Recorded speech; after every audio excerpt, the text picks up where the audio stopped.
Аябай важный сообщение пишет. Беззвучно поставьте сотку, беззвучно вопрос страну.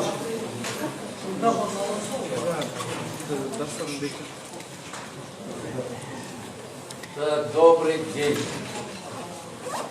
Саламатсыздар.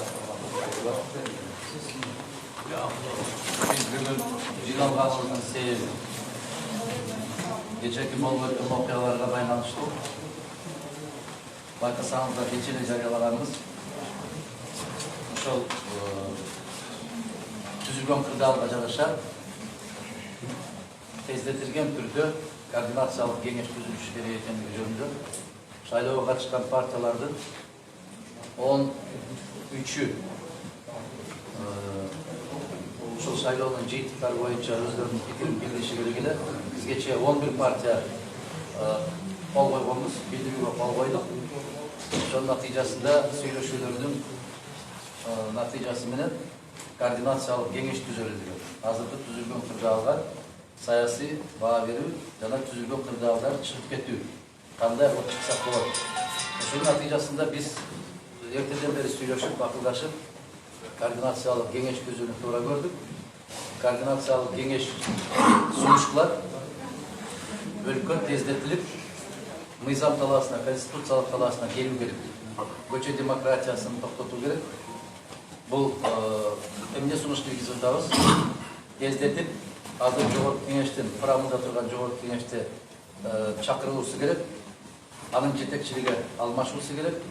Ошол жогорку кеңеш бүгүн бирден бир легитимдүү орган катарында биз аларга кайрылабыз. Кыргыз эл ишенимине ээ болгон өкмөттүн курамын бекитүүсү керек. Ошондо биз конституциялык талаага киребиз. Ошол түзүлгөн эл ишенимине ээ болгон өкмөт толук бардык жоопкерчиликти мойнуна алыш керек. Мына ошондо гана туура мыйзамдуу жолго түшкөн болобуз. Дорогие коллеги, как вам известно, мы вчера подписали 11 политических партий о создании и в первую очередь о непризнании итогов выборов в Кыргызской Республике и решили создать координационный орган, который будет заниматься, обращаться к нашему народу и в парламент нынешнего созыва. В первоочередном порядке мы должны войти в конституционное поле, в правовое поле.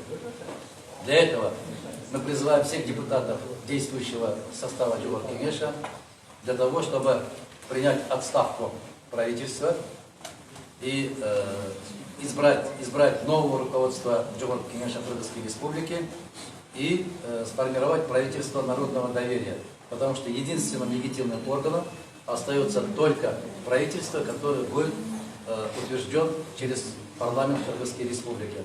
Мы в первую очередь должны войти в конституционное правовое поле.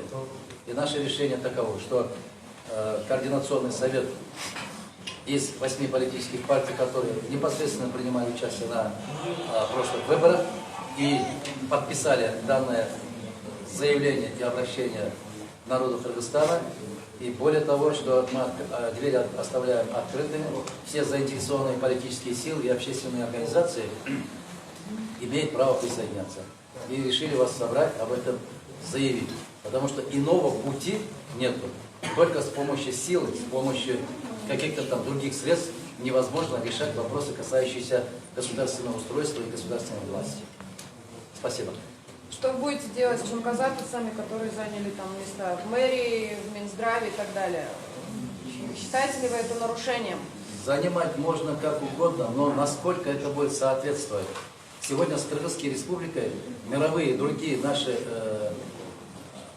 как бы сказать, партнеры, как будут они обращаться к этому? И насколько они будут признавать ту власть, которая будет формироваться исключительно вот таким вот путем.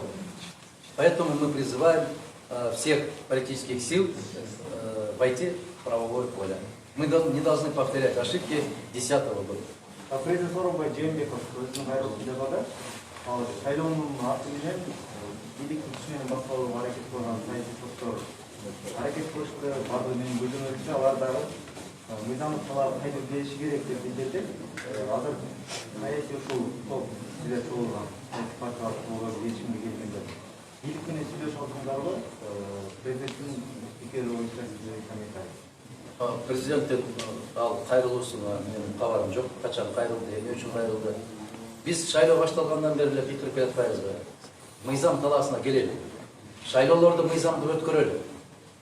Бүтүндөй Кыргызстандагы тополоңдордун баары ушул шайлоолордун мыйзамсыз өткөндүгүнүн кесиптетип менен ушундай болуп атат деп кайрылып келгенбиз. Ал кишинин кайрылуусу боюнча кабарым жок экен. Себеби биз кечеден бери телевизор эмес, мындай тынчыраак отурган